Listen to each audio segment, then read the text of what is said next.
And now, broadcasting from deep behind enemy lines in the occupied territory of the Socialist Republic of California, your host, former California State Assemblyman and Governor candidate, Tim Donnelly.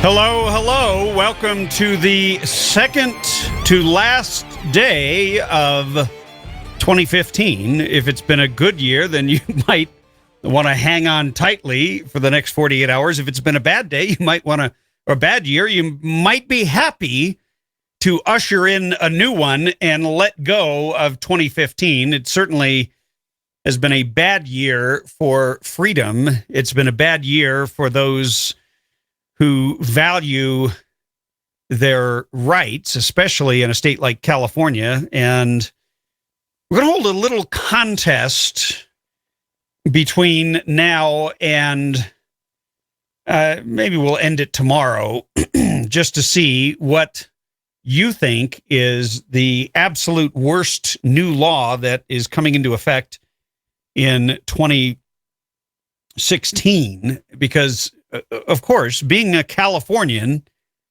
there's going to be a massive, gargantuan dump truck full, I want to say truckloads of new laws or something else that you have to contend with. Because, by the way, ignorance of the law is no excuse. So you have to know what the law is. And of course, if it comes to one of my favorite subjects, which we've been talking a lot about this week, which is firearms, guns, the Second Amendment, then you might be wondering, what are they doing this time? What are they getting rid of? Because you still have 2 days left. By the way, I was at Turner's this morning, and you know what? You can't find a better or friendlier or more knowledgeable staff. The people who work at Turner's deserve an award. It was unbelievable. Everybody walks in, you pull a number. I got number 50, which of course is what I'm going to be this year. And I thought it was going to be an eternity, but they cycled through fairly quickly, given how much paperwork has to be done. And I want to give a shout out to Tom, the manager there. He took care of me, and we had a great conversation. Look, there is no other place that you should be going to take care of your firearms needs, but you only have 1 day left if you want to buy something that's going to fall off the list. And if you don't know what that means, you might want to just go in there and check it out, or go on their website, turners.com, and see what you're missing. Because I hate January when people say, oh man, I didn't know. And see, part of that knowledge helps develop your willingness to join in the fight to defend the Second Amendment when you realize how petty, how stupid, how irrelevant most of the new gun laws are, how much of a violation of your natural, God-given, and constitutional rights. And I was going somewhere else. Now I got myself all worked up on a tangent here. As a matter of fact, I'm actually going to play you a clip of some of these new laws. I want you to listen carefully to this clip, because just listen to how the media portrays some of the new laws coming your way. New year brings with it a series of new laws that will take effect. Among them, laws that were crafted after several high-profile shootings that involved police officers. Fox 40's Lonnie Wong live at the state capitol now to give us a list of dozens of new laws that will take effect come January 1st. Lonnie? Well, that's right, Stephanie. As you know, hundreds of new laws take effect on January 1st on a wide-ranging number of issues dealing with education, transportation, public health, and crime. But first, we take a look at efforts to deal with a couple of tragic shootings here in the state of California. The shooting death of 13-year-old Andy Lopez by a Sonoma County deputy sheriff 2 years ago sparked numerous public protests.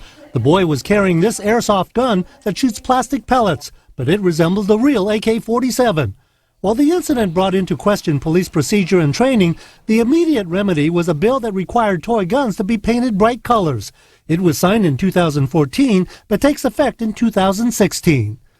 Another shooting near the UC Santa Barbara campus in 2014 fostered another gun bill after Elliot Rodger killed 6 people and injured 14 others.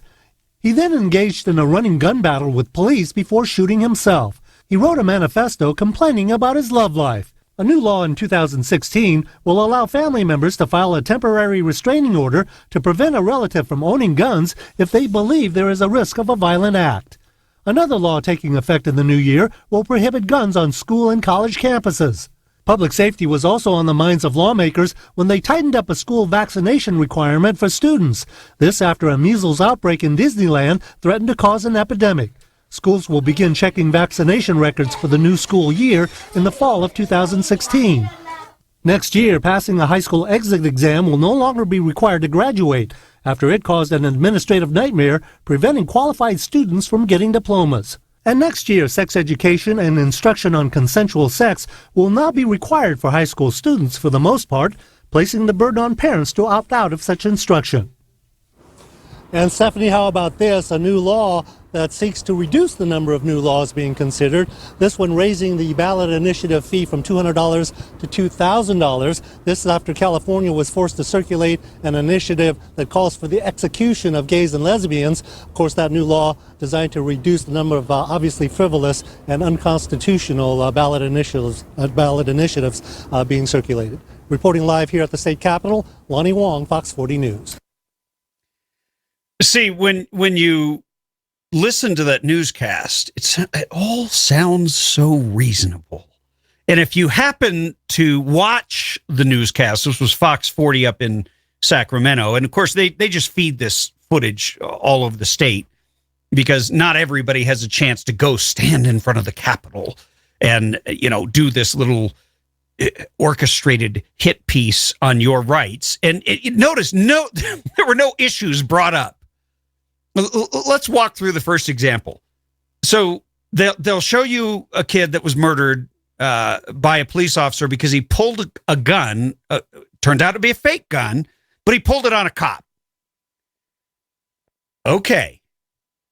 I don't know if this is really obvious to every one of you. I'd be very curious to get your opinion on this because this was a hotly debated topic when I was in the assembly. It didn't pass then. They've since made it law. It's a stupid, stupid, stupid law for a lot of reasons.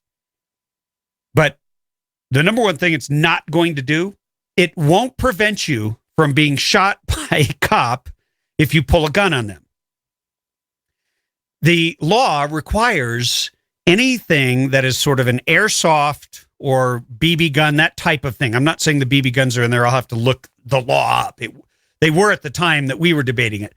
But anything that is a non-lethal weapon, let's say that, must now be pink or aqua blue or this, that, or the other, even though it looks exactly like an AK-47, right?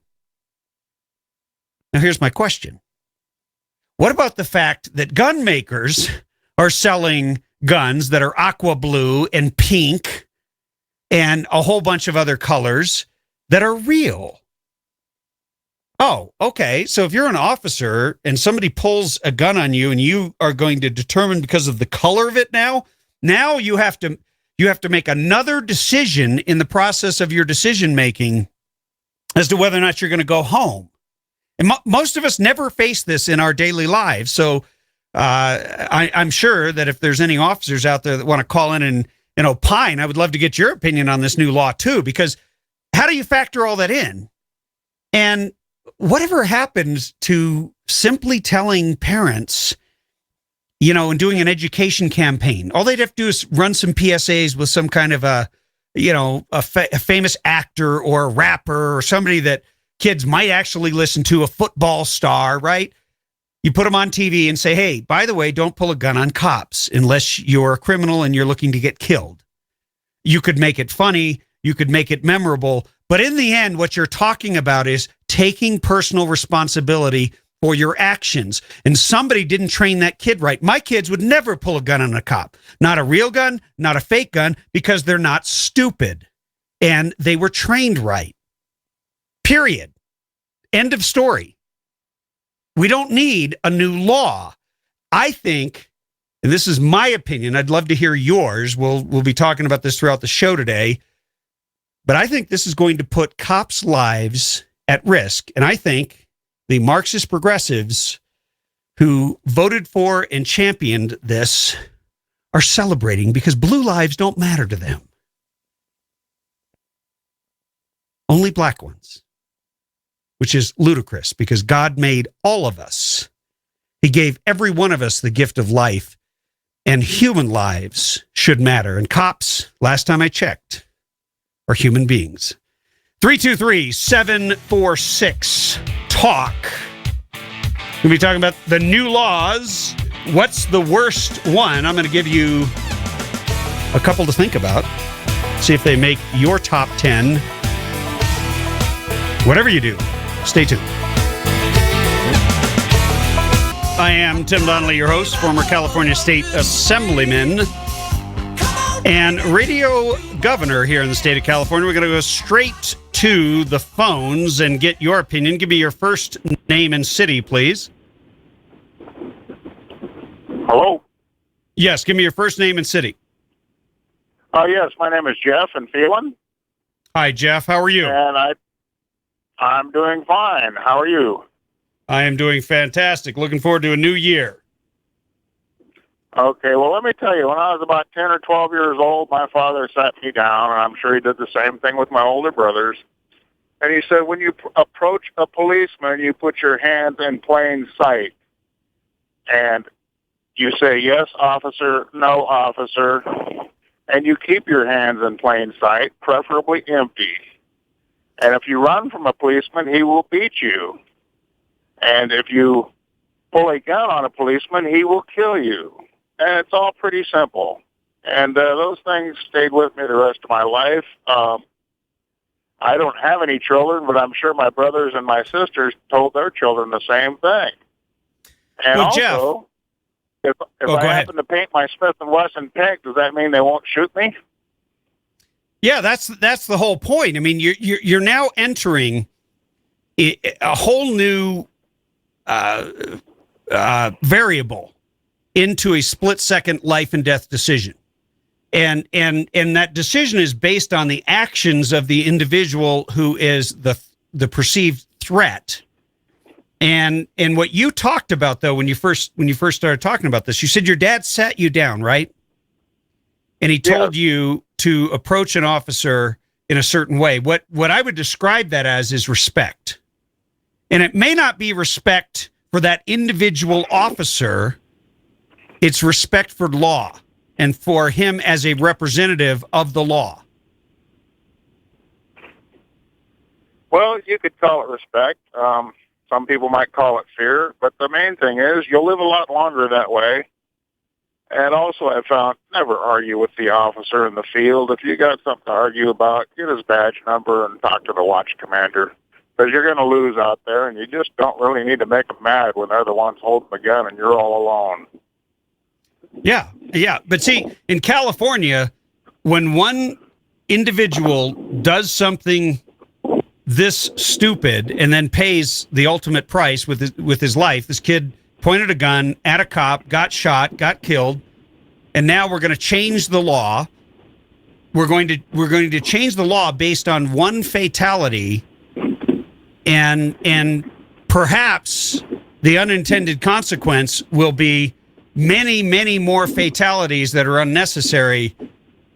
But this time it's the officers who are killed needlessly because they're having to factor in another variable. It just doesn't make any sense. I like your dad's rule, by the way. Very simple. Are you still there, Tim? Yeah, I'm still here, Jeff. Thank you for the call, and you have yourself a happy new year. And we will continue to take your calls on this topic because, look, this is what they do. They find a tragedy, they exploit it. I guarantee you, mark my words. You heard in that news report, and we'll roll that reel again because some of you may not have been tuned in, and you need to really work on being on time. We start right at 3:06. But there was a tragedy, all of you know, in Santa Barbara a couple of years ago, in which a young man named Elliot Rogers committed mass murder. And I say it that way because the left likes to describe it as a mass shooting. They like to describe these as active shooters. They always go to the shooter. Even if the individual used other weapons to kill people, which Elliot Rogers did. And a little bit later on in the show, I'm going to go to the Wikipedia page for the Elliot Rogers massacre and read you all the different weapons. You'll be a little bit surprised at some of them. Mark my words on that. But the only solution to mass murder is always the same. Take away and infringe the Second Amendment right of law-abiding Americans. That's it. Every time. It doesn't matter whether the law will or would have effectively prevented the action. Because once again, when we talk about Elliot Rogers, I believe the only thing that would have prevented Elliot Rogers from doing what he did would have been his parents committing him to involuntarily, if that can even possibly be done, because he was insane. And they should have known that, but they were absentee parents. They shoved their problem off on the unknowing residents of Santa Barbara, who had no idea what they had in their midst. The parents knew he was a problem, but they didn't take enough action. And of course the claim is, well, this gives them now the power to basically take away the guns from an Elliot Rogers. And you know what? That may well be true. But it also, and I don't know if that's enough. I don't know if that ultimately would have prevented Elliot Rogers from committing mass murder, because taking away Elliot Rogers' guns wouldn't have taken away his car. He used his car as a weapon. Wouldn't have taken away his knives. Wouldn't have taken away the murderous evil intent and the hatred for women that existed in his heart. And so maybe a few less people would have been killed. Maybe. And I say maybe. Because what if they hadn't acted in time? The only thing that truly would have prevented him would have been for his parents to get him the help that he needed, even if they had to do an intervention. And so that raises a thornier question the assembly didn't want to deal with, which is, what responsibility do families have when they're aware of someone? We're going to see this coming after the San Bernardino massacre. What responsibility lies with those around the person who are well aware of their plans and their intent and the fact they've procured weapons and explosives and other things, but they haven't done anything? That is going to come up. I'm sure they're going to look to take away more of our rights in the name of what they'll call a shooting tragedy instead of what it really was, which is ideological Islamic mass murder. It was Islamic jihadism. It was Islamic fundamentalism. They don't want to do anything about that. But they're coming for your guns. More when we get back from this break, and we'll be taking your calls the entire show. So take down this number, 323-746-TALK. Be right back. You have found your way to the Radio Free California Network. I am your host, former California State Assemblyman and radio governor here in the state of California. And by the way, in case you weren't listening, I gave a shout out to Tom at Turner's in Victorville, right there on Bear Valley Road. It's on the mall side of the freeway near Michael's and some of those other stores where they built all that new stuff. And you've got, a bunch of restaurants out there on that Amargosa Road, but you got to go one past it to the next light, make a left. Anyway, they took great care of us. The clock is ticking for you. I mention it because Turner's is a sponsor of this program, and we want to make sure that if you are thinking about getting a gun before December 31st, you have a mere hours to do it from now until probably 6 o'clock tomorrow. They open at 10 a.m. So get over there and say hi to Tom and make sure you mention the Tim Donnelly Show and get your discount. Now, back to the new laws, which will affect even people who work at Turner's. It's going to make their life even more difficult. They're going to have a thicker book to go through and more reams and reams of paperwork. I want to play you a clip. We played it a little earlier. I just want to play it again so that you can just get a feeling of how the media sells these new laws to an unsuspecting public. New year brings with it a series of new laws that will take effect. Among them, laws that were crafted after several high-profile shootings that involve police officers. Fox 40's Lonnie Wong live at the state capitol now to give us a list of dozens of new laws that will take effect come January 1st. Lonnie? Well, that's right, Stephanie. As you know, hundreds of new laws take effect on January 1st on a wide-ranging number of issues dealing with education, transportation, public health, and crime. But first, we take a look at efforts to deal with a couple of tragic shootings here in the state of California. The shooting death of 13-year-old Andy Lopez by a Sonoma County deputy sheriff 2 years ago sparked numerous public protests. The boy was carrying this airsoft gun that shoots plastic pellets, but it resembled a real AK-47. While the incident brought into question police procedure and training, the immediate remedy was a bill that required toy guns to be painted bright colors. It was signed in 2014, but takes effect in 2016. Another shooting near the UC Santa Barbara campus in 2014 fostered another gun bill after Elliot Roger killed 6 people and injured 14 others. He then engaged in a running gun battle with police before shooting himself. He wrote a manifesto complaining about his love life. A new law in 2016 will allow family members to file a temporary restraining order to prevent a relative from owning guns if they believe there is a risk of a violent act. Another law taking effect in the new year will prohibit guns on school and college campuses. Public safety was also on the minds of lawmakers when they tightened up a school vaccination requirement for students. This after a measles outbreak in Disneyland threatened to cause an epidemic. Schools will begin checking vaccination records for the new school year in the fall of 2016. Next year, passing a high school exit exam will no longer be required to graduate after it caused an administrative nightmare, preventing qualified students from getting diplomas. And next year, sex education and instruction on consensual sex will not be required for high school students for the most part, placing the burden on parents to opt out of such instruction.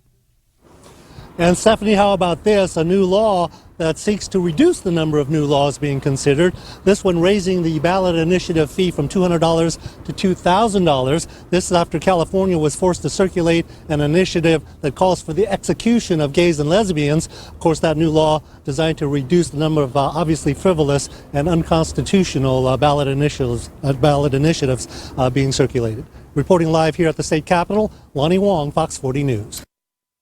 So I don't know if you caught that story at the very end, but because one boneheaded moron that everybody could figure out is a boneheaded moron who put an incredibly offensive ballot initiative forward saying that that gays and lesbians should be executed. I mean, anybody who would even take that seriously and respond to it is an idiot, first of all. In a free society, you have this excess. And instead of crafting new laws that affect everyone based on one boneheaded outlier, think about this. You might need to be pushing a ballot initiative for something that's incredibly important to you.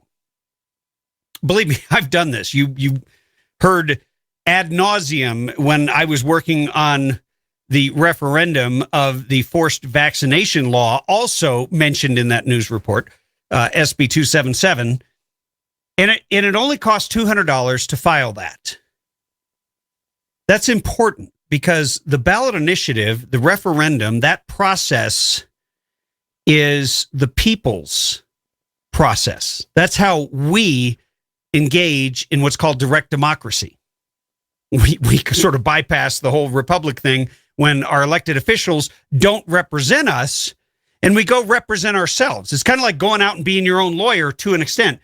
You don't want to make that process more expensive. It's already enough of a pain as it is. It needs to be simplified and streamlined so that it's actually fair to the average person. But see, Sacramento thinks they know best. They don't want you in their business. So they're thrilled to raise the price of admission to engaging in your government. And mind you, these are the people always whining about how few people show up to vote and participate. But they really don't want you to participate. That's why they raised the price by 10 times, from $200 to $2,000, because most people aren't going to be able to pull $2,000 out of a hat and file a ballot initiative. But they can pull $200. And anybody and everybody who was offended by that, and I believe it was pretty much everybody except the guy who filed it, and maybe 3 other morons in the state, everybody said what they needed to say.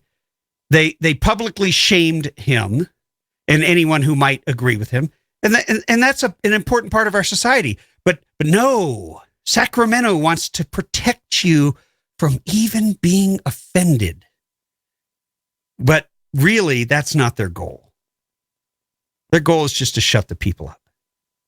And they found a convenient example, one incident, a one-off, in order to craft a whole new law that will now drastically affect your right to engage your government, to correct the record, to undo the damage they have done to us, to push for something that you believe in. You might have a great idea for a new law, and nobody will carry it because it doesn't pay. There's no special interest to pave the way and fund it. And now you're going to have to raise $2,000 instead of just the $200 filing fee. All because they claim they were so horribly offended by words on paper. That's all those were. They were words on paper. Nobody took it seriously. It was never going to qualify. Everybody should have ignored it. If the media and the political establishment had worked together the way they worked together to undermine the people all the time, they would have just ignored it. It was patently, deeply, gargantuanly offensive, if that's even a word. Sure, I'm going to get some English majors calling. By the way, I was an English major, so I shouldn't even let you know that. But this is how they do it. This is how they take away your freedom, one law, one cut at a time. And I'm going to continue to deconstruct this because I want you to understand, and at some point I want you to call in and vote, but hopefully you wait until we get through a couple of examples for what you think is the worst law that goes into effect in 2016. 323-746 TALK, 323-746-8255 is our number. We'll take your calls when we come back.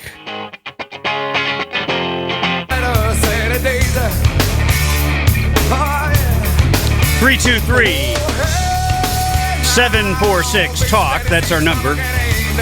TimDonnellyShow.com is how you can connect with us. Connect with us on Facebook, Twitter, email, and even the Alexander Graham Bell invention that you are texting on at this very moment.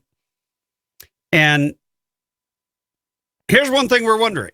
What is, and we're going to bring you a more comprehensive list, so you're just got to be patient, and you're going to have to tune in for the next couple of days.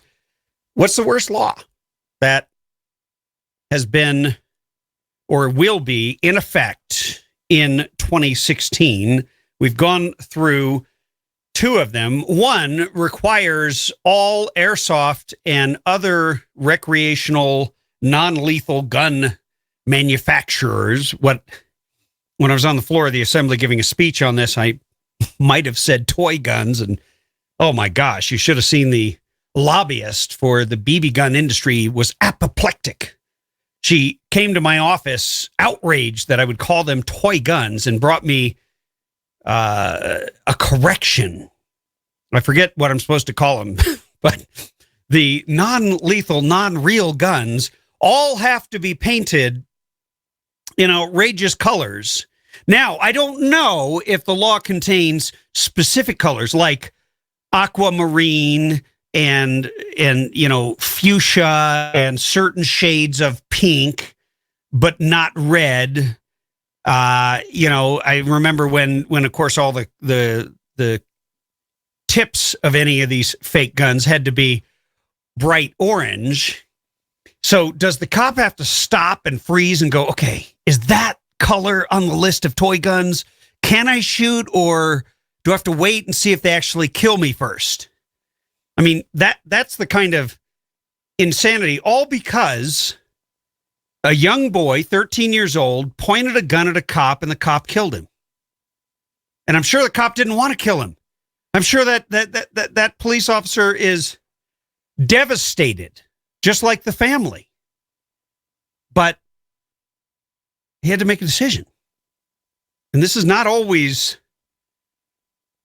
unless you've been there, unless you walked in those shoes. I know cops are getting a bad rap now all the time, and that's all we hear, even from the President of the United States, that somehow all cops are bad and they run around and abuse their power and beat people and kill people. Yeah, there are some cops who do that.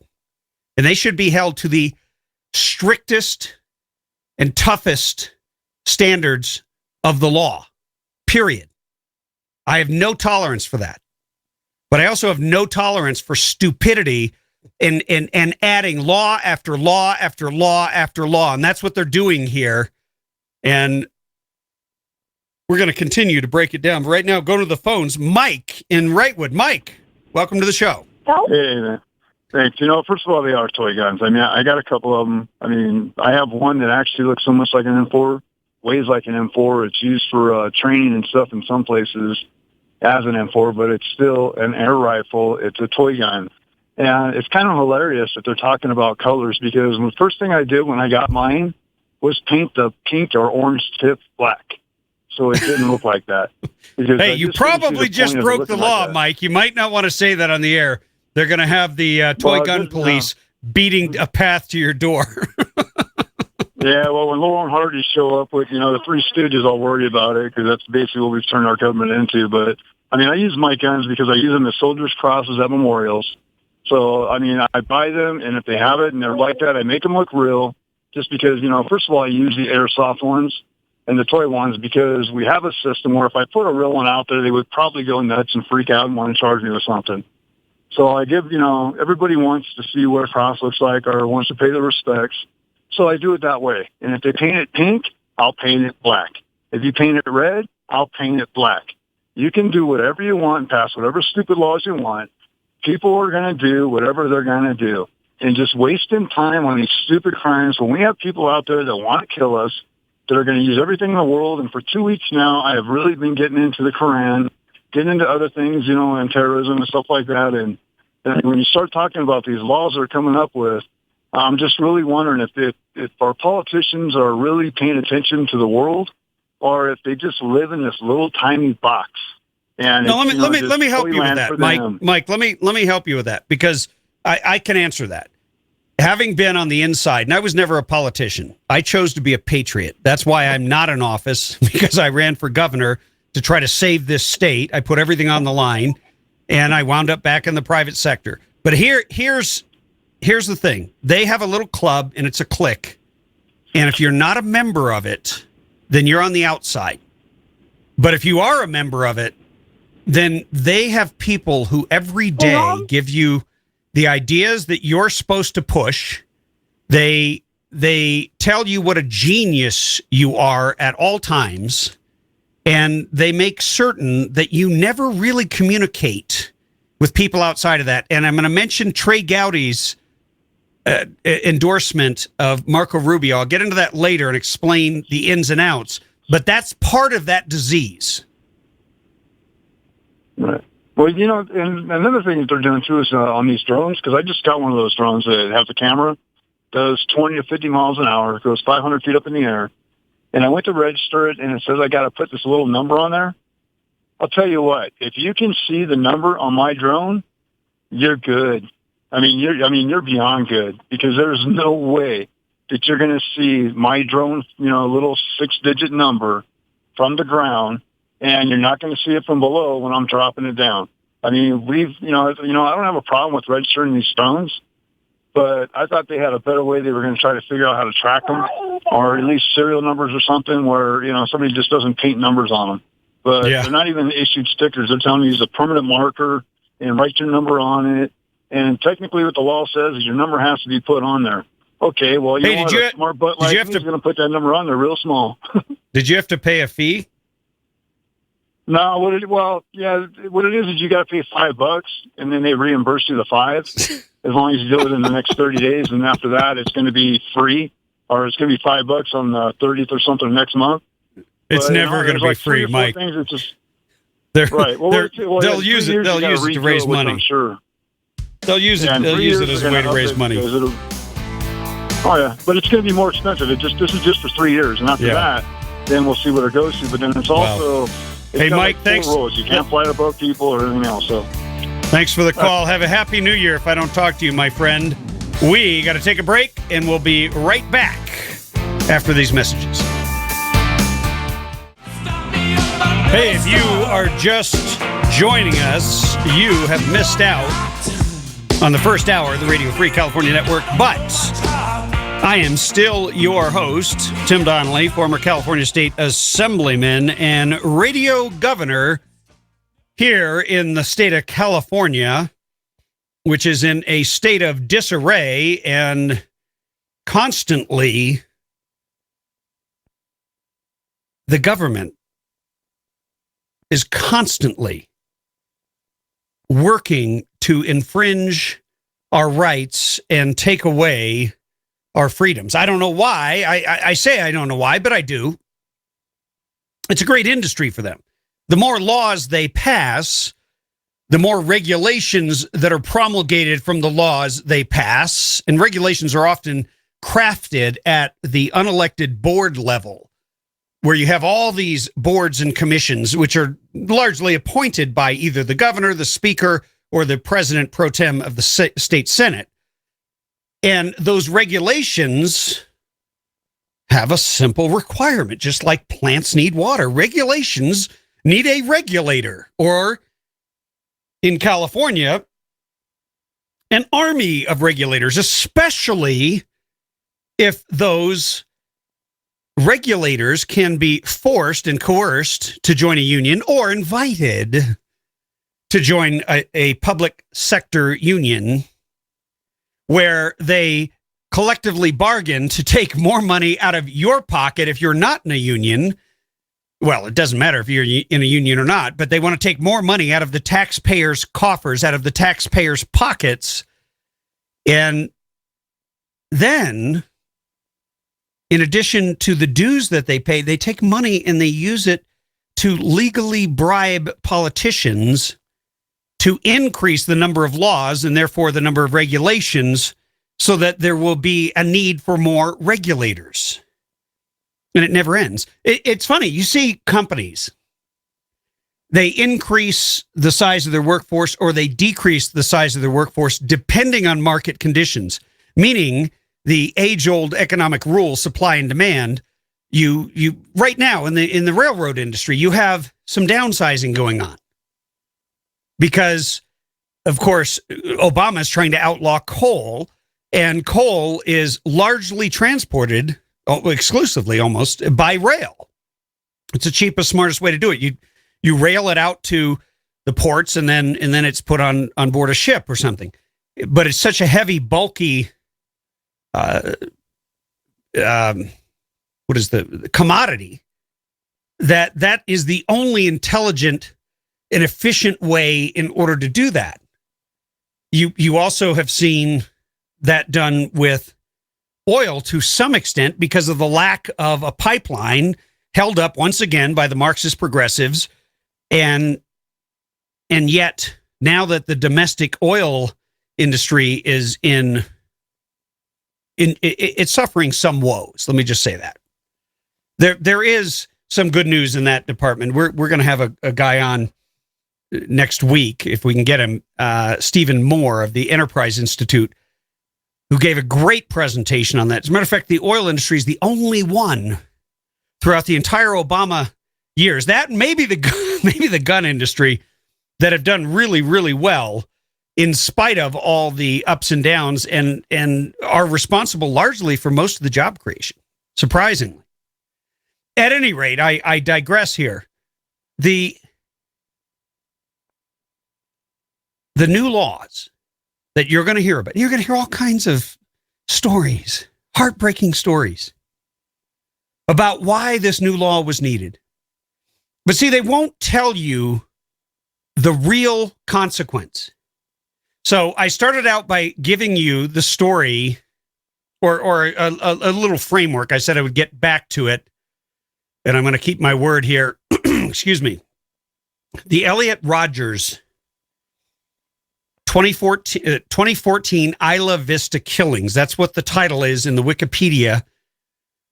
And I'm not saying all Wikipedia things are accurate entries. Certainly they're not. But this has at least some facts in it. On May 23rd in Isla Vista, Elliot Rodgers killed 6 people and injured 14 others near the campus of University of California, Santa Barbara before committing suicide.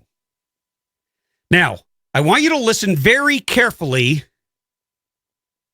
to how the attack started. The attack began when 22-year-old Roger stabbed, note, I didn't say shoot, stabbed 3 men to death in his apartment. Afterwards, he drove to a sorority house and he shot 3 female students outside, killing 2 of them. Then he drove to a nearby deli, shot to death a male student who was inside. He began to speed through, this is in a car, Isla Vista, shooting and wounding several pedestrians, striking several others with his car. He exchanged gunfire with police, received a non-fatal gunshot wound to the hip. The rampage ended when his car crashed into a parked vehicle, came to a stop. Police found him dead, self-inflicted gunshot wound to the head. Here is the tally on the sideboard in this Wikipedia article.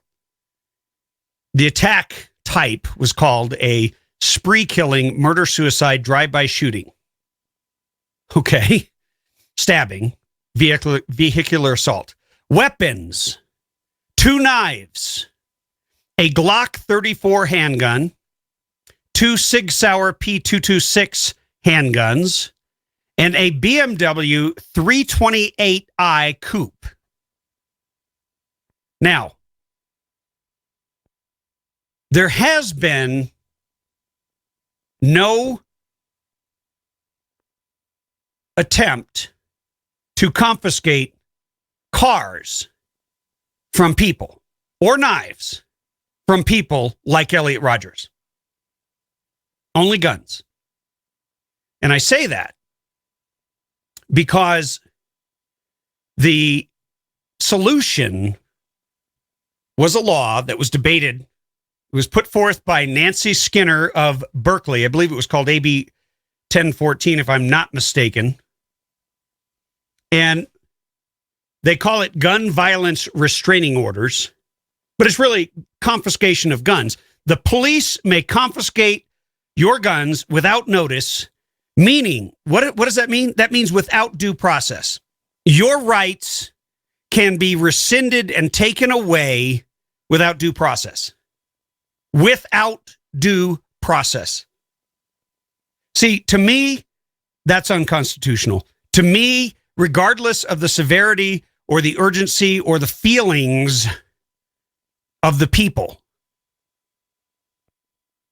or the gravity or gravitas of the situation, granting that kind of power, essentially empowering the police and the government to be dragged into, and the courts eventually, to be dragged into a dispute, potentially, because family, this is where your family can say, hey, I think Johnny ain't right in the head, and I think he's going to go kill somebody. Let's go take his guns.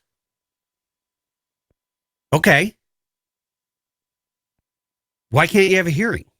Find out if he's right in the head. Why can't you have a hearing before you take his... That's what I'm trying to figure out.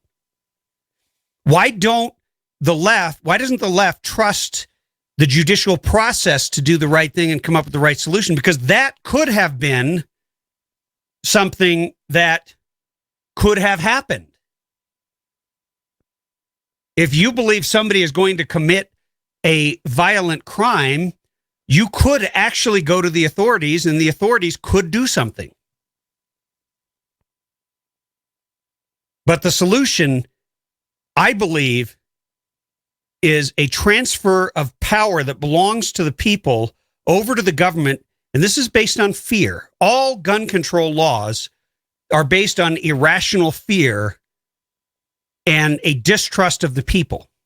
And it's funny because the people have a rational fear and a rational anger and a rational distrust of the government, because this is what the government does. Inch by inch, day by day, mile by mile, they encroach the natural rights that we derived from the Creator, that were acknowledged in our foundational documents. And this is how it happens. 323-746-TALK if you want to weigh in on this new law. We're going to take a poll. Want to know which one you think is the worst law of 2016. We're not going to do that today. We're just going to educate you. Stay tuned.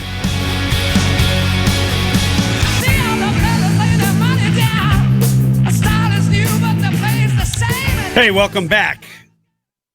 We are talking about stupid new laws, and there's a lot of stupid new laws because we don't need any new laws. I demonstrated rather aptly the idiocy of the law requiring airsoft guns to be painted different colors, but there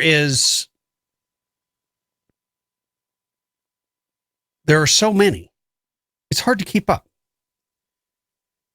But I can tell you that of the law I was just talking about, this gun confiscation law, there is a terrific article up at Breitbart.com. You've just got to go there and look.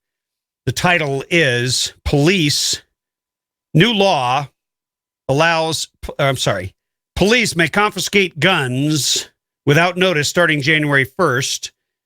The article is penned by none other than Dr. A.W.R. Hawkins, who has agreed graciously to give us a few minutes out of his busy schedule. He is having dinner with his wife and giving up a few minutes for us. Thank you, Dr. Hawkins. Oh, thank you, Tim. Great to be with you, and I apologize for background noise. Oh, no, don't even worry about it. Hey, your article, by the way, at Breitbart.com has been shared 35,000 plus times because I think people, it's amazing. It's as if this is the very first time people are even hearing about this insanity that the government can confiscate your guns without any due process. Right, right. And that's exactly how it works. For any of your listeners that don't understand, the way the gun violence restraining orders, GVROs, the way they work is that a person can be found in violation of gun ownership or can be found unworthy of gun ownership without even being present to defend him or herself. A court proceeding can take place without that person even having the opportunity to voice his or her opposition to that decision. And then, as it follows, once the order is in hand, the police can come take their guns. That is the new law starting Friday. And Californians should be outraged. They should have been outraged a long time ago, but they should be outraged now, perhaps to the point of finally thinking about what it means when you vote Democrat. It means you're voting for people who will not simply take your guns, but will pillage your constitutional rights. Yeah, and there's a lot in the GOP establishment that wouldn't even fight effectively because they didn't want to be called names and they didn't really understand the gravity of the issue. And this is very personal to me because I was on the floor of the California State Assembly when this was initially introduced by Nancy Skinner of Berkeley, and then they dragged the family out there, paraded them around, and used the tragedy. But see, to me, this belonged within the pathologies of the Rogers family. Something went horribly wrong that turned their son into a monster. And, well, see, and when you look at... Go ahead. No, the thing is, though, even if we look at the things you're talking about, which I think you're right, we look at those things and it goes deeper than him. It's his whole family. But even if this law really did address what he did, even if it did, and it doesn't, but even if it did, he'd still kill half his victims because he used a knife for half of them. The media has so perverted this that people forget he didn't use a gun to kill his first three victims. He used a knife and maybe a hatchet. Now, this law would not have saved those three people. And so he what used his people have car. to understand is, and he used his car. This law, actually, Elliot Rogers' actions, what they do is they prove the futility of gun control. Even with maximum gun control, California doesn't have it. They're fast approaching it. Even with maximum gun control, Elliot Rogers would have still killed three people using a knife or a hatchet. And perhaps he'd just run over more people. But I'm just saying this is so foolish. They're punishing. This is how Democrats work. Well, they punish the law-abiding gun owner for the crime of the insane or the crime of the evil person. Right. Now let me stop you right there just for a second, because I already know what's going to happen coming out of the San Bernardino massacre. And as you know, many of the people in this listening audience were personally directly affected as family or friends or neighbors of those who were killed. Right. You know that they're going to push some stupid new gun laws, background checks, all that nonsense, just like here. But see, let's say that this law was in effect. Let's say that Elliot Rogers couldn't get a gun because they took his guns. So he goes to the gun store. They won't sell him one. He's on a list now. He's been denied his Second Amendment right, even without being present to defend himself. That ain't going to stop him, because he could pull an Enrique Marquez and have one of his buddies go buy him one, or he could buy one on the black market. He could buy one in a parking lot illegally. He could illegally obtain it and still kill his victims. Right. You're exactly right. Or it's like a piece I have up today based on a piece that's in the Salt Lake Tribune. Gentleman looks at crime in China where they can't own a gun, but it doesn't keep people from taking knives, going into elementary schools and just stabbing kids. Doesn't keep them from doing that. See, people don't understand. Gun control laws can't stop evil. They simply can't. The girl in Las Vegas who ran over people last week or the week before and refused to stop and kept driving down the sidewalk, she didn't have a gun. The bombs that Farouk and Malak had that they didn't get to use in San Bernardino, would background checks keep them from acquiring those bombs? Did they pass a background check for a pipe bomb? Do we need stricter checks for that? It is stupid Ultimately, our founders understood the check on tyranny and the check on crime are one and the same. It's an armed citizenry. And anytime you reduce that armed citizenry, you enable both of the other things, tyranny and crime. And that's what we're facing right now. You know what, Dr. A.W.R. Hawkins, you're like, it's like I'm addicted to your thinking. I need a little fix of common sense from you every once in a while. Thank God you write at Breitbart.com. And I want to thank you. I know it's probably the last time this year I'm going to be able to talk to you. I want to thank you for coming on and sharing your wisdom and for continuing to write and defend our rights, especially you keep your eye on California. We're so appreciative of that. Oh, well, thank you. Great to be with you. Appreciate what you do. And Happy New Year to you and to your listeners. Hey, you have a Happy New Year, and thank your wife for giving us a few of your minutes. God bless and Godspeed. What a great man. I could listen to him all day long. He ought to be a professor in a classroom. And you know what? We're going to talk later about a sex ed bill that they're making mandatory. The left considers sex to be such a danger that you've got to be obviously educated about it. And I'm not completely opposed to that. Why not firearms training for every student? Safety, so they can learn. I don't know, crazy idea? Maybe. We'll discuss it when we come back.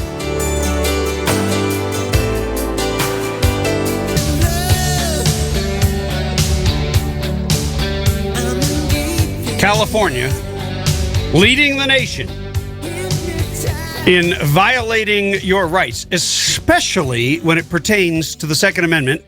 Every tragedy is exploited. No tragedy ever goes wasted when it comes to the Marxist progressive left.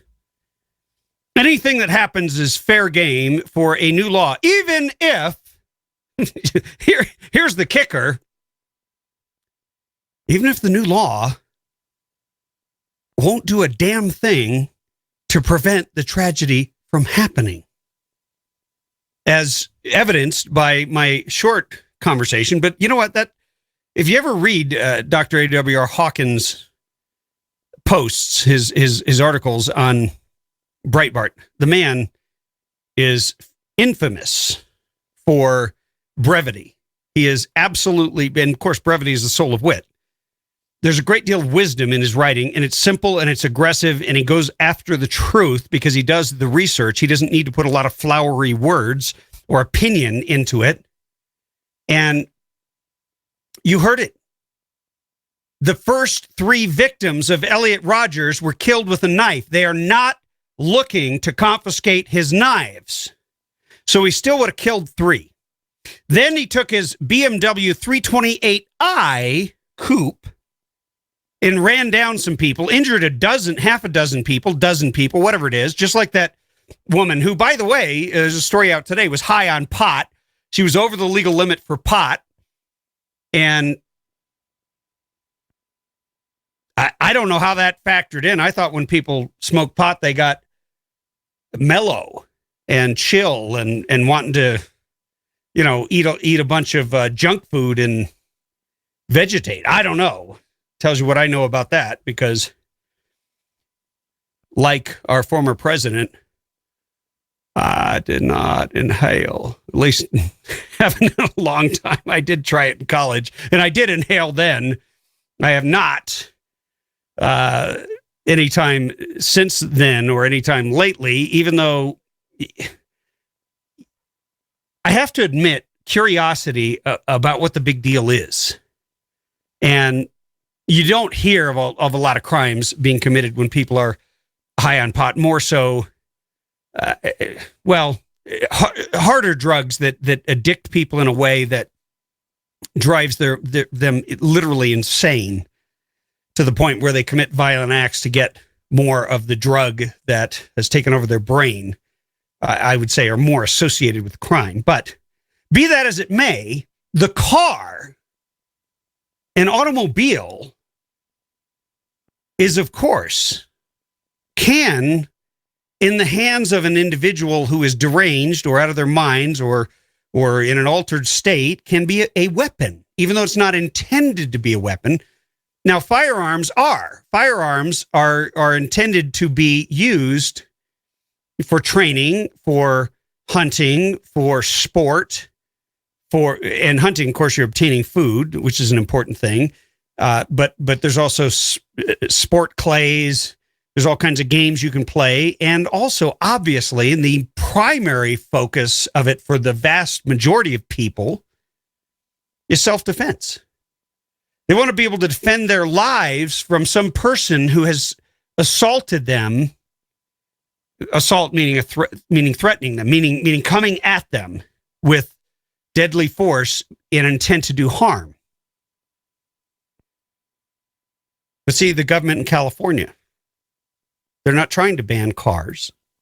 They're not trying to ban children of television producers who make existentially sketchy productions like Hunger Games. And I like Hunger Games, but you've got to have some kind of framework to really take in that kind of a universe where everything is stark and cold and it's life or death. And see, that's the mindset that this Elliot Rodgers got into. But nobody's talking about that. Nobody's talking about changing and violating the First Amendment rights of the production company or his father, who was a producer for one of the units of Hunger Games.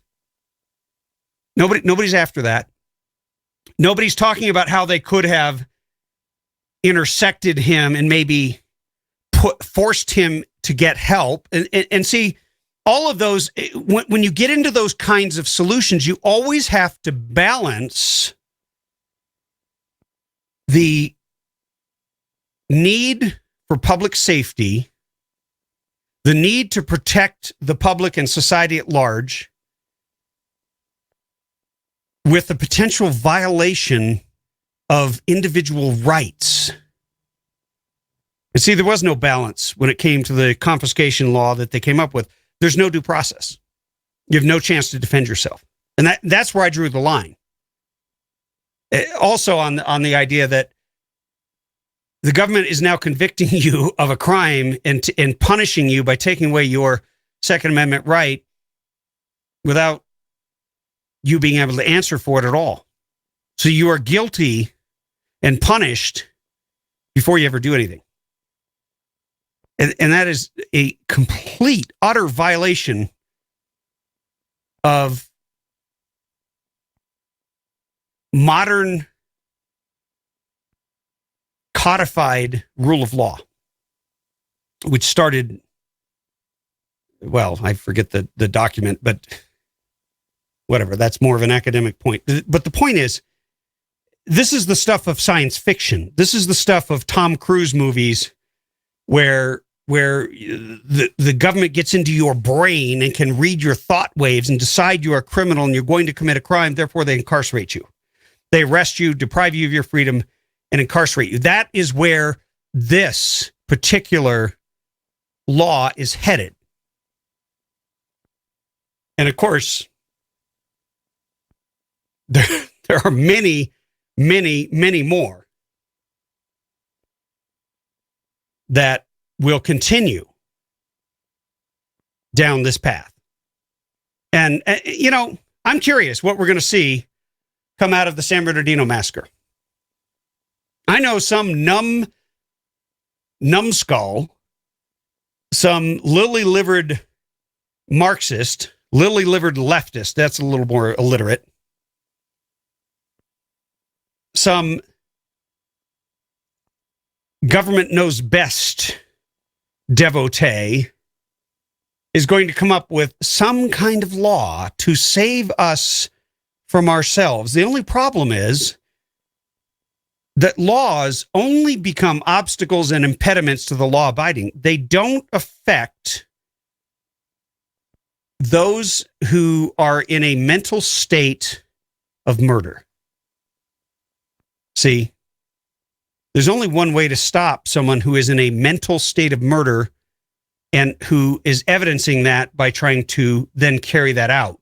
Whether it is Syed Farouk and his jihadi bride, Tafshin Malik, standing there dressed in all black. By the way, nobody told them to carry multicolored guns, and they are slaughtering innocent people at a party. I mean, at a Christmas party. See, the next Christmas party, there's going to be armed people there. They're going to carry in their guns, unbeknownst to almost everyone.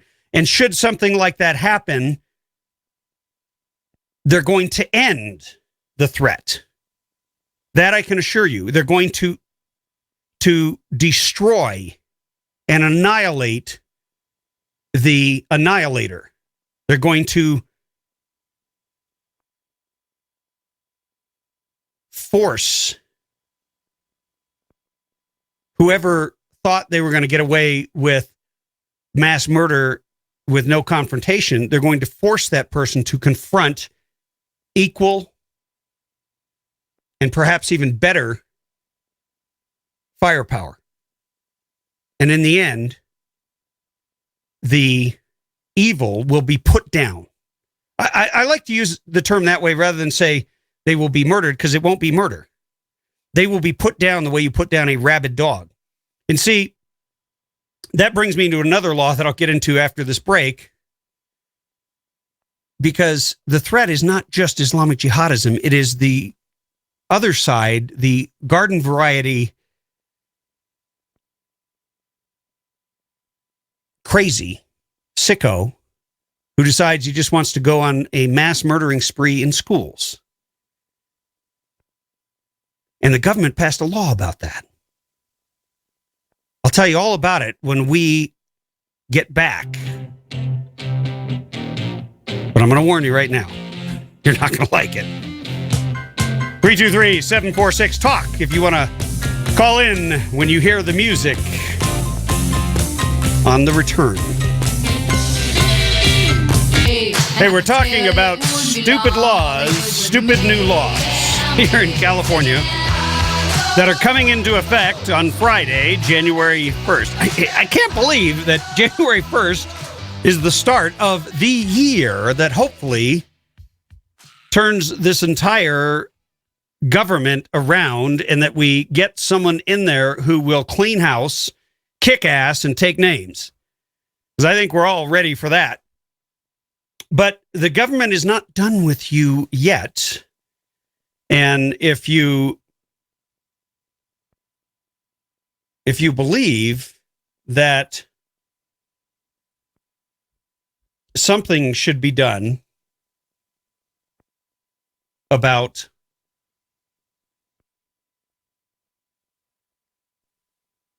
safety on our school campuses, if you're like many Americans, you believe that the only way to effectively deal with anyone who brings a weapon onto a school campus to kill people is to shoot them and kill them and stop them, essentially. To stop them, put them down.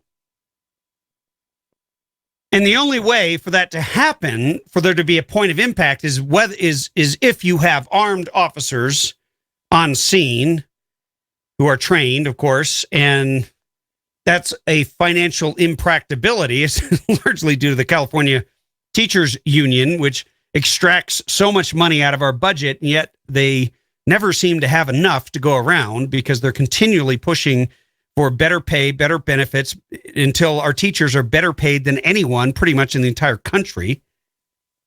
And I don't have a problem with our teachers being paid well, but I do have a problem with public sector unions continually destroying the original mission on which they were engaged, which was the kids. They've completely lost sight of the children. And they absolutely, abjectly, completely, 100% opposed my law. And the law that I pushed when I was an assemblyman was AB 202. SB would have put me in the Senate. AB 202. It was the School Marshall Plan, not program, the School Marshall Plan. And all it did is grant the right, actually it acknowledged the right that already existed in the 1995 Gun-Free School Zone Act to carry on campus. That was it. And it authorized some funds to be used for training that would have gone for additional classroom development or whatever, professional development. And that was it. Training. So that they could train alongside first responders and be prepared to take out any kind of a threat. And of course, as you know, what they did is Governor Brown, after the Marxist progressives pushed it, signed SB 707. We talked to you about this before. Turned the schools into complete gun-free school zones. So it basically turned our schools into killing grounds. It takes away the authority of persons who are already licensed to conceal carry. So you might have a concealed carry and think, hey, yeah, I can be on my kid's campus and I'll take care of things. If anything happens, I got it covered. No.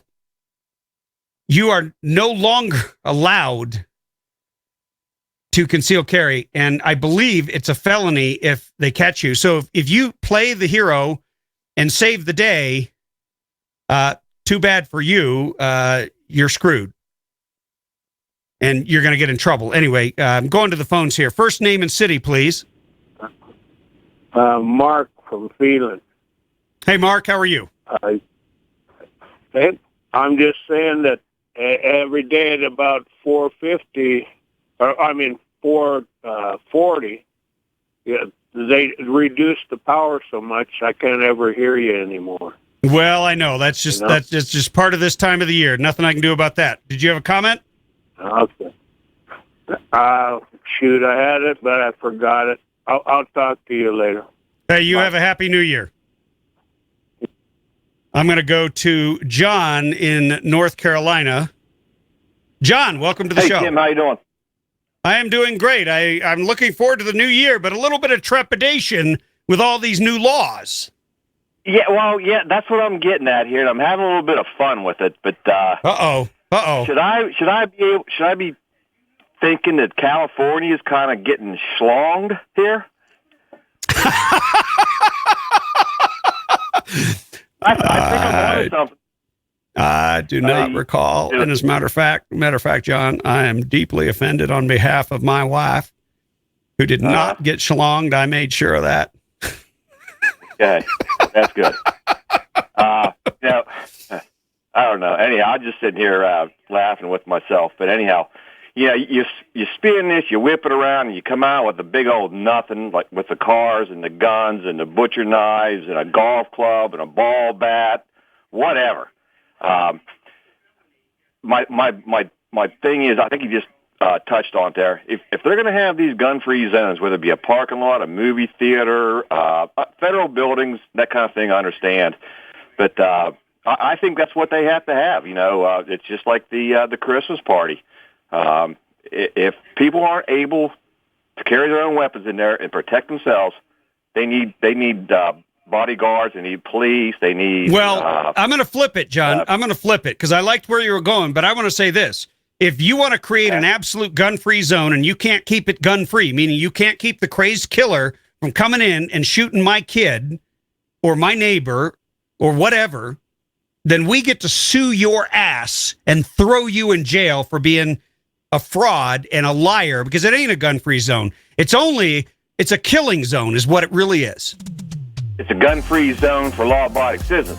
Exactly. That's it. John, Happy New Year. Happy New Year, bud. Take care.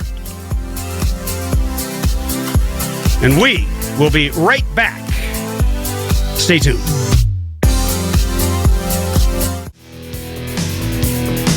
Hey, if you are just finding us, you have stumbled upon the Radio Free California Network. I am your host, Tim Donnelly, former California State Assemblyman and radio governor here in the state of California. And look, this is a unique time of the year. We kind of take a moment to look back and reflect, take stock, and we will do that. And you're welcome to join us. Our phone number, should you wish to join the show or call in and share your opinion, is 323-746-TALK, 323-746-8255. 855 if you happen to be driving. I'm going to go straight to the phones. Please give me your first name and city, please. Hello, Tip. This is Russ from Upland. Hey, Russ, how are you? Good. I just wanted to share a little story here with you and your listeners based on what you're talking about. My youngest went to UC Santa Barbara, and on that evening the evening of the shooting, she walked around the corner, saw the young lady in front of her get shot in the leg. Guy came by, made eye contact with her. My daughter hit the ground, and he shot out the window above her, and he kept on going. Oh, my word. Now, in that whole thing, she grew up around guns with me. She's learned gun safety. She's taken the hunter safety classes. She knows how to use a handgun and everything else. But yet here they are on university campuses saying that you're not allowed to carry or defend yourself. And I was just kind of bringing up or agreeing with you on that point that, okay, what's the flip side of that coin? How does that make a effect? If there's not someone there to protect our students, our kids on universities or schools, who's going to do it and who's going to be responsible for any issues that do come up in the future? See that right there, Russ? That is the crux of the matter. Your story, your daughter, what an incredibly brave individual. Thank God that she was spared. Could have potentially in that moment with the training you gave her, had she been legally, lawfully carrying, right? CCW, which requires an extensive background check. She would have had some kind of training that goes along with it because proficiency is part of that whole process. Correct. She could have potentially saved someone's life because if I'm not mistaken, he went from there into that store where he killed the young man whose father went crazy on the NRA and pushed for this bill. I forget his first name. But here's the thing. We've gone the opposite way.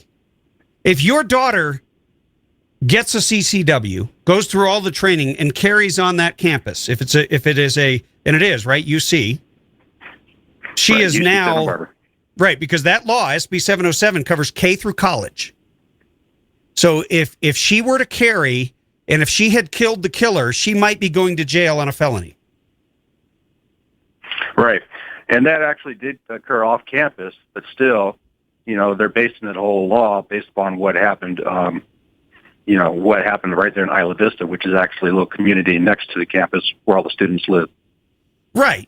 But in the end, if she was going to be law-abiding, she probably wouldn't carry the gun anywhere near the campus, in large part because what if she was going to run onto the campus? She wouldn't want to have to then go to her car, put it, take it apart, put it in, different parts of the car, the ammunition in the trunk, the gun here, lock it up in a box. I mean, my God, we've gotten to the point where the government has become a greater threat to our freedom and our lives and our families than those that the government is purporting to protect us from. Exactly. And when that occurred, I still remember her calling my wife and I, because right afterwards she ran back to her apartment, which was just right around the corner. And, we're, listening to her talk and describe it because she still could hear gunshots afterwards with as you described, as the law enforcement. But, the whole thing, the news media never really brings up matter in the situation of knives or the car, which was used as a weapon. Right, because they don't want to take away cars. They do, but that's a different thing. That has to do with the so-called war on the air, and they want to control the climate. And they really just want to control us. And see, but guns in particular, there's something so empowering about a firearm. And let me just indulge in a little story here myself. When I went to back in, I believe it was April 1st of 2005, I went to Arizona, to Tombstone, Arizona, to meet up with the Minutemen. I wanted to see what this whole movement was about. They were going to go to the border. They told the government, we're going to secure the border until you come and relieve us because you're not doing your job. And I got down there the night before, and I happened to walk down the street, this dusty street in Tombstone. It's the old cowboy town, the OK Corral. Right. and I strapped on my 45, one of those old-fashioned, I got a pearl handle, stainless Vaquero. And I'm walking down the street legally. And I got to tell you, Right. something electric went through me because I realized the immense power of having that tool to be able to defend myself. And it also made me realize the immense responsibility that goes along with it. And see, our founders trusted us. They knew we weren't perfect, but they trusted the people. They never trusted giving too much power to the government. And obviously, as we have seen, the government cartel has grown itself and grown its power and grown its ability to buy weapons it bans us from buying, and ammunition and different things. And all of that, I believe, is contrary to the vision of the balance of power that the founders originally had. You're right. And it's just leading us down other roads because there's so many other avenues. Every time I even have a discussion with somebody about gun control, drugs are illegal. You tell me some kid can't go buy meth tonight in the street if they wanted it? Yeah, exactly. But, okay, let's go through that example with Elliot Rodgers. We talked about it earlier, but, okay, so Elliot Rodgers needed his guns to kill 3 of his victims, right? Because he had already killed 3 of them with a knife. So he didn't, so right there, he's already a mass murderer, according to all these people that count this stuff. So in order, let's say that this law was in effect, with no due process, the government can go in, his parents can petition them, and they take away Elliot Rodgers' guns. And everyone feels great, and they all go home, and Elliot Rodgers goes back to his campus apartment. He still kills 3 people with his knives. So you have 3 dead. Because they didn't take Elliot Rodgers. He's the danger. He's the threat. If you've identified the threat, why don't you involuntarily commit him until it can be determined whether or not he's sane? If his parents are the ones saying it that are close to him, that's a different matter. Now, I believe he needs to get due process for that. But if you're not going to restrain him, what's to stop him being that hell-bent and determined in committing those murders and getting revenge on society for snubbing him or whatever his manifesto was about? He's just going to go down the street corner, where the criminals buy their guns, or he's going to go break into somebody's house and steal a gun. If he wants a gun, he's going to get one. Right. No, those are good points, Tim. Yeah, I'm sorry. I'm just fired up today. I feel like I'm yelling. The stuff gets my blood boiling. I was there when these things were being crafted, and I think tomorrow, if I can find the footage, I'm going to play some of the debate on the floor about this stuff so people can really understand that virtually none of this was ever debated in the public square, and now we are faced with an unconstitutional ability to confiscate anybody's guns that you might have a grudge with if you can justify and say you have some kind of a familial relationship with them. I think that is a very dangerous precedent. Russ, thanks for calling in with your story. Yep. I am grateful that your daughter was not one of the victims, and I think you made a terrific point there. Have a happy and prosperous 2016 as we hopefully take back our power on the federal level as well. Thank you, Tim. Enjoy your show. Oh, you got it. Happy New Year. You got it, my friend. Hey, we're going to take a quick break. 323-746-TALK. If you want to talk. Be right back.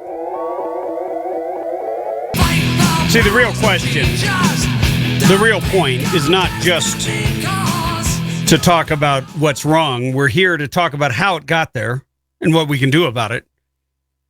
And to arm you. When I say inform, educate, and engage, we want you to be armed when you engage. And I'm not just talking about going to Turner's and buying your favorite firearm. By the way, you only have they're about to close in 40 minutes. So you're going to have how many hours tomorrow? 10 to 6. What's that? 8 hours, 40 minutes? That's not a lot of time. So you better go online, turners.com, see what you want. Get down there, talk to Tom. Tell Tom I sent you. You can, anybody there who helps you, they're all terrific. I was watching them. I was listening to them. And by the way, it was crowded. You got to get there early. Get there before 10 o'clock tomorrow is all I got to say. And go right to the counter, pick a number, especially if you're in a hurry, because you got a lot of paperwork to get through. You have to be patient. Make sure you've got your ID, all that stuff. But, and by the way, I can't wait. I'm looking forward to, once again, having a 45 1911 that I can enjoy the feel of it in my hand. It's just one of those things. That was my Christmas present from my beautiful wife. And look, I'm talking guns, and I lose my train of thought because I'm having so much fun thinking they had so much cool stuff in there. I mean, and they know so much. I just wanted to stay there forever. I was soaking it all up. They were helping other customers, and I was going up and, trying to be nonchalant, and I'm bending my ear to listen in to all the information because it was like a conference on, different guns and features and laws and all kinds of different things. But here's the thing. We can no longer tolerate a government that has become the greatest threat to our freedom. And when they literally want to disarm Russ's daughter and not let her defend herself from a killer that they can't keep off campus, that they can't keep from driving down the street, whether he is using a gun, a knife, or a car to commit his mass murder. It is the murderous mindset. It is the evil that's in his heart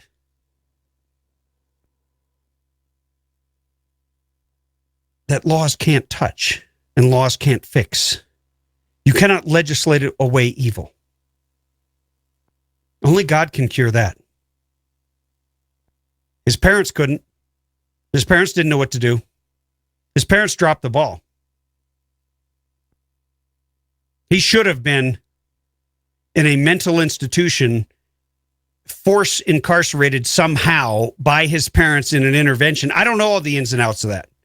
I'm not interested in empowering the government to confiscate anyone's firearms in the name of public safety just because a friend or relative has concerns. I'm not. I believe that there are ways to deal with that, but this will not deter a single determined killer, but it will cause this law, and when you combine it, not just the Elliot Rodgers law with the gun confiscation, that's one that's going into effect here on Friday, but also the SB 707, which says that anybody other than ex-military and law enforcement, or I believe it's just law enforcement, but anyone other than current or ex-law enforcement, nobody else's CCW is good on campus. So that's just bull crap. There shouldn't be two standards.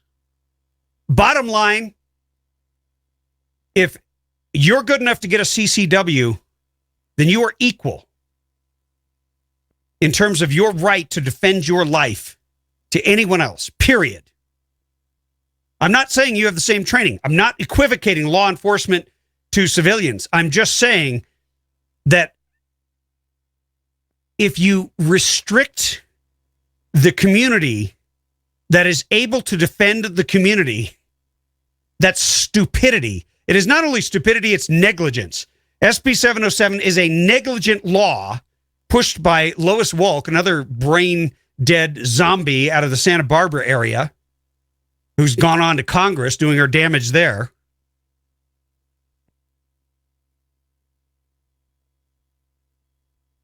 People are going to die because of these laws. Innocent lives that might otherwise have been saved, there's no guarantee, that might otherwise have been saved by an engaged individual who had taken the time to procure a weapon, to learn how to become proficient and change their mindset into becoming a shooter, into becoming someone who is willing to engage in that moment and put down the threat.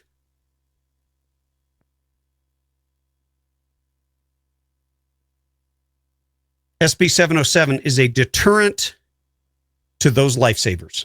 It is a deterrent. It has now narrowed and limited the potential audience. Now, there might be people like me who just don't give a damn, who will carry anyway, even without a CCW, who will carry onto that campus and say, F the government, and be there in that moment, who will save the day. And I'm not saying I would do this. I'm just saying my mindset, which is I'm at a point where your laws, when you go too far down the road of the government becoming a threat to the law-abiding citizen, the only logical reaction of the citizenry is to nullify unconstitutional infringements on their rights. And that we're at that point. We're at the point where a lot of people are saying, I really don't give a crap about your stupid gun laws. You can say all you want. Come and get me. Mullen Lobby. Come and take it. Because that's where they're headed. They want to take every single solitary firearm out of the hands of the law-abiding. They don't care about the criminals. They don't want to punish criminals. They don't want to create any new longer sentences. They don't want to keep people behind bars. They always have a new law. I'll never forget this. This one day, while they're trying to take away your right to defend yourself, they had somebody running around the Capitol saying, look, there have been these studies done, and these kids that killed when they were 15 years old, they're not really killers. They're just misunderstood young people. We just need to give them a second chance to get out in society and kill again. I'm paraphrasing a little bit facetiously because that's how I heard it. That's how it struck my ear. And I basically said, get the, out of my office. And thank God they couldn't get that one through, or we'd have a whole lot more killers on the streets and fewer guns to defend ourselves. 323-746-TALK. We will be right back. Hopefully, you'll join us.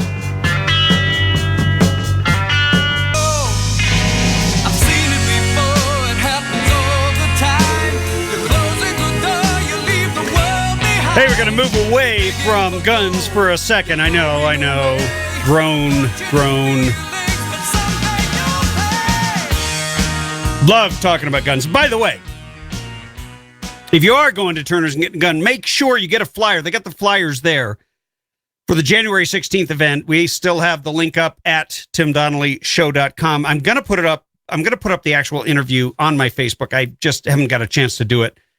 But you want to hear John Marhofer, who is a great American, and he is in your law enforcement, by the way. It's encouraging to have law enforcement who actually want an armed citizenry, and they want the armed citizenry to understand the guns and the firearms they purchased and how to use them and how to be proficient and how to be safe. So January 16th, Apple Valley Gun Club, be there. $25 gets you one-on-one training. That is so important. We've been talking about that all week, and we're going to continue to push that. And make sure you let them know that you heard about it on the Tim Donnelly Show, because that helps me. Switching gears here, California, of course, doesn't have enough to do, so they're interfering in a whole bunch of other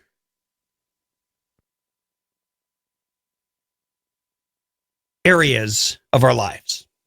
So if you're a business owner, you know how many regulations there are. And of course, this particular topic is going to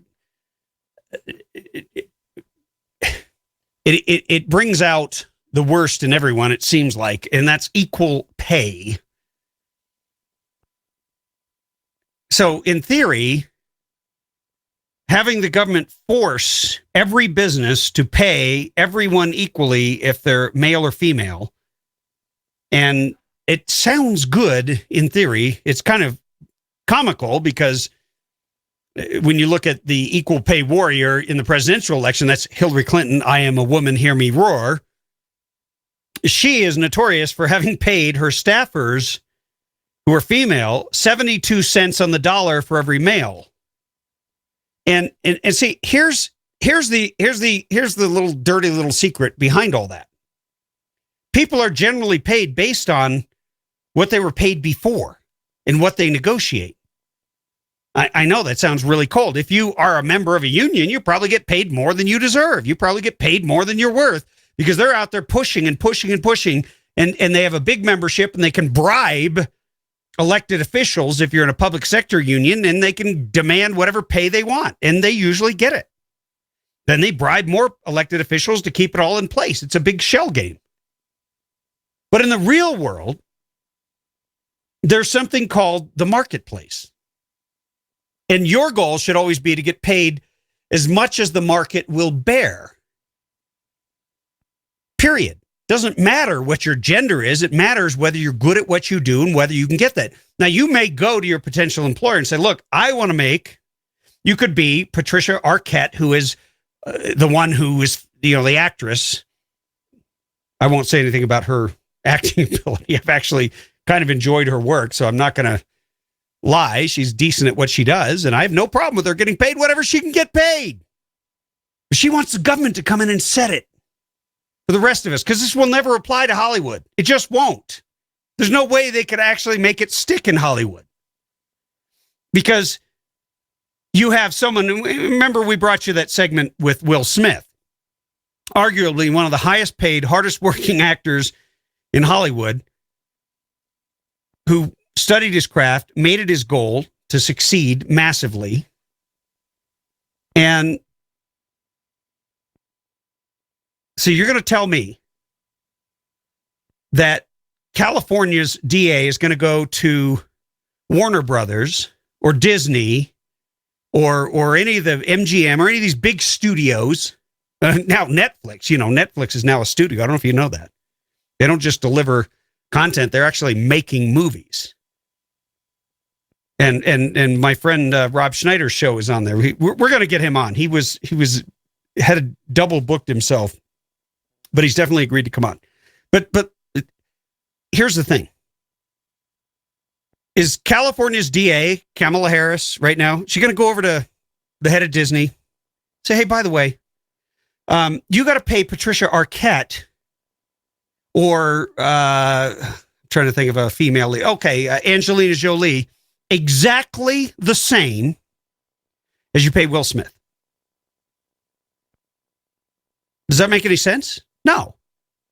Because, first of all, not every movie is the same. Some of them require, some stunts. Some of them require some partial nudity. And that's all negotiated. And then there's how long is the movie? How involved is the character? Is it something that the artist is going to consider to be risky? If I play this role, will it typecast? I mean, there's all these considerations. So I have just a simple question. Why the hell should the government be involved in a private negotiation between two individuals? This is a consensual contract, and it doesn't really matter whether it's Hollywood or North Hollywood, where you might be working in a factory. And see, but Hannah Beth Jackson, she thinks she knows best. Now, I want to read you her comment on give me a second here. This is what she says. Women in California last year earned an average of 84 cents for every dollar earned by a man. So women are doing better than they are under Hillary. Interesting. This is according to their statistics. They don't cite them. I assume some kind of labor board. The gap is worse for women of color, with Latinas making 44 cents for every dollar a white male earns. See, That is just bullcrap to put in white males versus Latinas. Because I guarantee you, if you look at people as individuals rather than as racial categories, you'll find there's a lot of Latinas, and I know a bunch, that make a lot more than white males based on their skill set. And then there's probably a lot of white males that don't have the skill set they should have, and they don't make very much of anything. And you can put every single color into both of those categories. People who have put in the work, put in the time, practiced their craft, honed their skills, gone to schooling, educated themselves, and then there's the unknown factor, the je ne sais quoi. I probably shouldn't speak French on air. It ruins my troglodyte image, but I couldn't help myself because it's just such a perfect word. There is that sort of intangible. What is that worth? Well, it could be charm. That's worth millions if you're Bill Clinton. And, you're able to bite your lip and say, I feel your pain. I feel your pain. And if you're able to say that effectively, you get elected president. Now you're getting $500,000 a speech. Hey, you know what? I may disagree with Bill Clinton. I may not like his policies. But I don't want to pass a law to stop him from getting paid to give speeches. I just don't. I don't.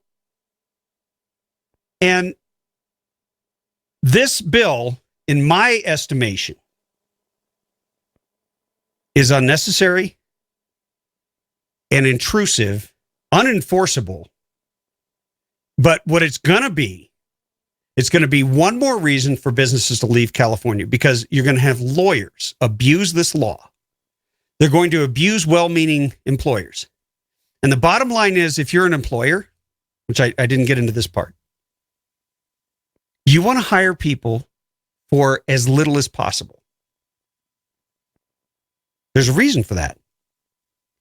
Because you might need a job done. You might only have a certain number of dollars to do it. So you're trying to match your need with a willing participant. That's called the free market. When I was an assemblyman, I had a very small budget. As a matter of fact, if I am not mistaken, somebody wrote an op-ed one time that I operated my budget something like 22 or 25 or 30% lower than all the other assemblymen, in large part because I had a diminished staff and I had moved my office, and there were a number of factors, but that was one of my goals, and it was something we accomplished. But part of how I accomplished it was I hired very, very young people. I wanted young people who were not poisoned by the political establishment. But I also hired a lady who was close to my age and had teenage children, 3 or 4 boys running around that she needed to help support. Her husband was out of work. And she was willing to work for very little money. But that was just part of our budget requirement. And we were able to bring her on because of what she was willing to work for. Now, should the government dictate to me what I should pay her?